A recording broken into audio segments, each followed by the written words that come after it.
God is true channel में आप सबका स्वागत है।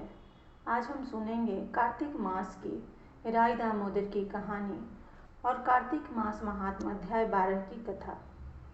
2 माँ बेटियाँ थीं। बेटी का नाम राय था। वह बहुत सुंदर व सुशील थी। भगवान कृष्ण की पक्की भक्त थी। एक बार भगवान कृष्ण उसकी परीक्षा लेने हेतु डांसरिया वाले बनकर आए और आवाज़ देने लगे।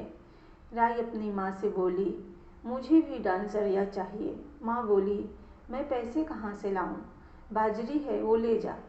बाजरी के भगवान ने फूंक मारी तो फूंक उड़ के राय की आंख में गई। राय जोर जोर से रोने लगी। भगवान वहाँ से अंतर्ध्यान हो गए। वैद्य का रूप धारण कर वहाँ आ गए और आवाज़ लगाने लगे।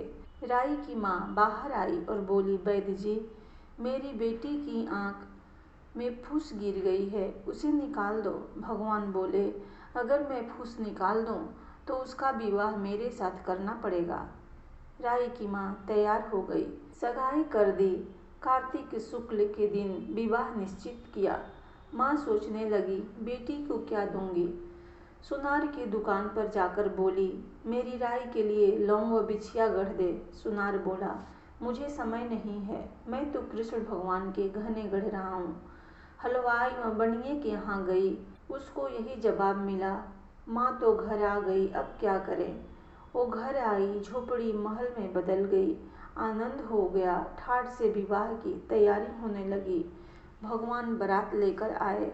माँ ने खूब ठाठ से राय का विवाह भगवान कृष्ण के साथ कर दिया।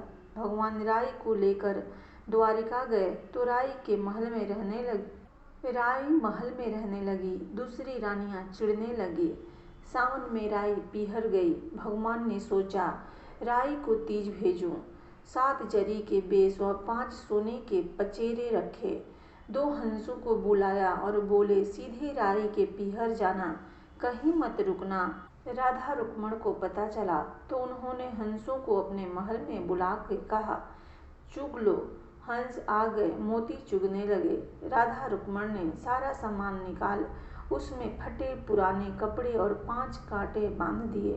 पोटली हंसों को दे दी। हंस सामान लेके राय के पास गए। राय खुशी से नाचने लगी। जैसे ही पोटली खोली, 5 उंगलियों में 5 कांटे चुभ गए। राय दुखी हुई। सावन खत्म हुआ तो भगवान लेने आए। राय भगवान से बोली नहीं। भगवान आए तो राय दूर दूर हो जाए। भगवान ने सोचा, कोई बात नहीं। राय फिर भी नहीं बोली। इतने पर भी राय भगवान को अपने महल में ही जिमाती। भोजन में दही जरूर देती। एक दिन भगवान की दही बिल्ली खा गई। अब राय दही कहाँ से लाए। भगवान गुजरी बनकर दही बेचने आ गए। राय नीचे आकर बोली, थोड़ी दही दे दो। गुजरी रूपी भगवान बोले, राय तुम उदास क्यों हो? हमने सुना आप भगवान से नाराज हैं। राय बोली, तुझे क्या मतलब, तू जा। तो गुजरी रूपी भगवान बोले, हम सहेली जैसी हैं, तो मन की बात कहो, मैं किसी को नहीं कहूँगी। राय ने सारी बात कही। सुनते ही भगवान को अचंभा हुआ और वे असली रूप में आ गए और बोले, ये कैसे हुआ? मैंने तो जरी के बेस व सोने के पचेटे भेजे। भगवान ने हंसों को बुलाकर पूछा, तुम कहीं रुके तो नहीं? हंस बोले, राधा रुक्मण के महल में रुके और कहीं नहीं रुके।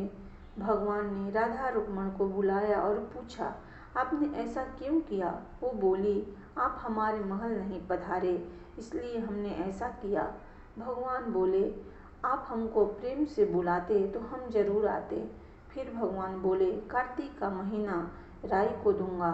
5 दिन पचतित्या राधा रुक्मण को और 11 सतभामा को दूंगा। भगवान ने सबको मान दिया। हे भगवान, राधा रुक्मण राय को मान दिया, वैसे सबको देना।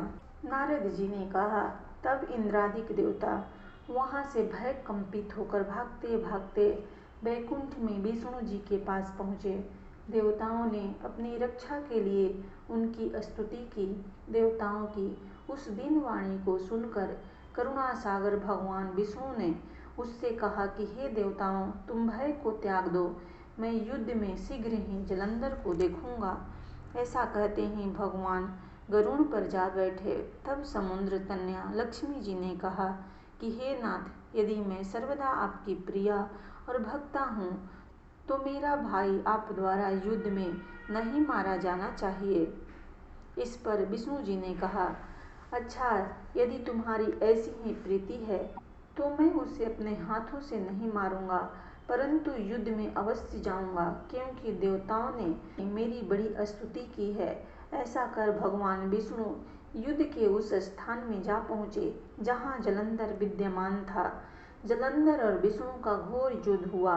युद्ध के तेज से कंपित देवता सिंहनाद करने लगे। फिर तो अरुण के अनुज गरुड़ के पंखों की प्रबल वायु से पीड़ित हो दैत्य इस प्रकार घूमने लगे जैसे आंधी से बादल आकाश में घूमते हैं।